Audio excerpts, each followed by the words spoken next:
శ్రీధరాయ నమః.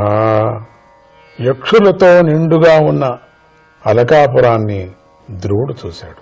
వెంటనే ధ్రువుడు శంఖాన్ని పూరించాడు. ఆ శంఖధ్వని ఆకాశము దిక్కులు ప్రతిధ్వనించేలాగా చేసింది. ఆ ధ్వని విన్న యక్షస్త్రీల గుండెలు అదిరిపోయాయి.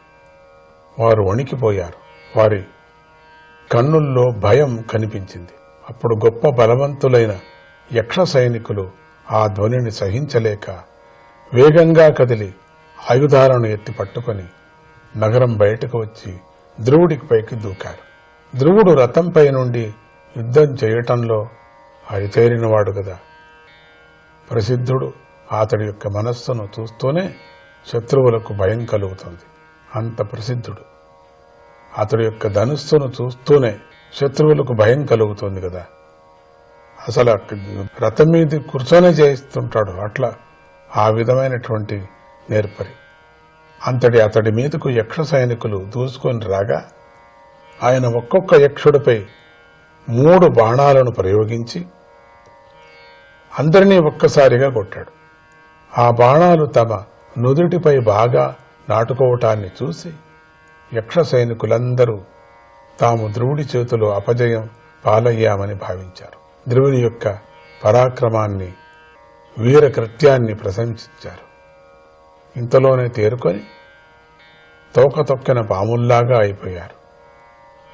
ధ్రువుడు చేసిన పనిని సహించలేకపోయారు.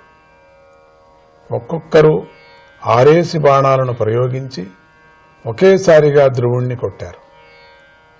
ఆ యక్ష సైనికులు మొత్తం 130,000 మంది. వారు బాగా కోపించి ఉన్నారు. దెబ్బకు దెబ్బ తీయాలనుకుంటున్నారు. అతడి రథంపై, సారథిపై గుదియలను, కత్తులను, రకరకాల ఈటెలను, శూలాలను, గండ్రగొడ్డళ్లను, శక్తి ఆయుధాలను, ముషుండులను, రంగురంగుల రెక్కలు గల బాణాలను వర్షంలాగా కురిపించారు. ఆ ఆయుధాల వర్షం ధ్రువుడిని కప్పివేసింది. అప్పుడు దట్టంగా ఉన్న ఆ ఆయుధాల కుప్పలో ధ్రువుడు దగ్గర నుండి కూడా కనిపించలేదు. కొండపోతగా కురుస్తున్నటువంటి వర్షంతో కప్పబడిన కొండలాగా ధ్రువుడు చెక్కు చెదరకుండా ఉన్నాడు. అప్పుడు ఆకాశం నుండి యుద్ధాన్ని చూస్తున్న సిద్ధులు భయంతో కంపించిపోయారు. తామే గెలిచామని ప్రకటిస్తూ జయధ్వానాలు చేయసాగారు. ఇంతలో దట్టంగా ఉన్న పొగమంచును చీల్చుకుంటూ సూర్యుడు ఆవిర్భవించినట్లుగా ధ్రువుని యొక్క రథం వారి యొక్క ఆయుధాల కుప్పను చీల్చుకుంటూ హఠాత్తుగా పైకి వచ్చింది. ధ్రువుడు తన దివ్యమైన ధనుస్సును తీసుకొని నారిత్రాటిని సవరించాడు. టంకార ధ్వనిని చేసి శత్రువులకు ఖేదాన్ని కలిగించాడు. ఒక్కపారి శబ్దం చేశాడంతే. బాణాలను ప్రయోగించి వారి ఆయుధాల గుంపును చెదరగొట్టాడు. ధ్రువుడు విడిచిపెట్టిన ఆ పదునైన బాణాలను పర్వతాలపై పడిన పిడుగుల్లాగా యక్షులపై పడి వారి కవచాలను పగలుగొట్టి వారి దేహాల్లోకి నాటుకుపోయాయి. ఆ రణభూమి అంతటా కూడా ధ్రువుడు ప్రయోగించిన అర్ధచంద్రాకార బాణాలతో తెగగొట్టబడిన అందమైన కుండలాలు గల శిరస్సులతోనూ, బంగారు తాటి చెట్లలాగా ఉన్నవారి తొడలతోనూ, కంకణాలలో అందంగా ఉన్నవారి భుజాలతోనూ నిండిపోయి ఉంది. అతడికి శత్రువుల అలకా నగరాన్ని చూడాలనే కోరిక కలిగింది. ఆ శత్రువుల అలకా నగరం ఎట్లా ఉందో. అయినా కూడా ధ్రువుడు ఆ నగరంలోకి ప్రవేశించలేదు. తన రథసారథితో ఈ యక్షులు మాయావులు, వారు ఎప్పుడు ఏం చేస్తారో ఊహించడం కష్టం అన్నాడు. ధ్రువుని యొక్క రథం రంగురంగుల రథం. ఆ రథం మీద ఉన్న ధ్రువుడు సారథితో మాట్లాడుతూనే శత్రువులు మళ్లీ తనపైకి దండెత్తి వస్తారేమో అని సందేహించాడు. వారిని ఎదుర్కొనటానికి సంసిద్ధుడయ్యాడు. ఇంతలోనే ఆయనకు సముద్ర ఘోష వంటి పెద్ద శబ్దం వినిపించింది.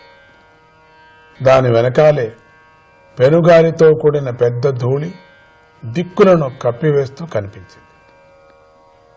క్షణంలో ఆకాశం యొక్క అన్ని దిక్కుల్లోనూ తళతళా మెరిసే మెరుపులతోనూ భయాన్ని కలిగించే పుడుగులతోనూ కూడిన మేఘాల గుంపులు నిండిపోయాయి.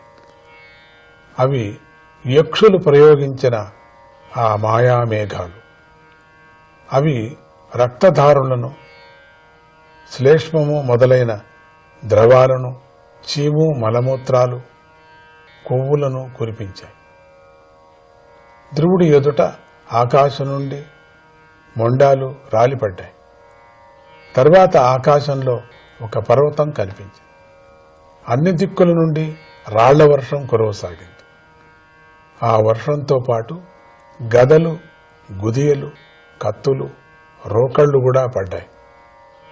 పెద్ద ధ్వని చేస్తూ మంటలను నిశ్వాసంగా విడుస్తున్నవి, కళ్లతో నిప్పులను క్రక్కుతూ కోపంతో ఉన్న సర్పాలు ధ్రువుడి మీదకు దూకాయి. మదించని ఏనుగులు, సింహాలు, పెద్ద పులులు ఆయన మీదకు పరిగెత్తాయి.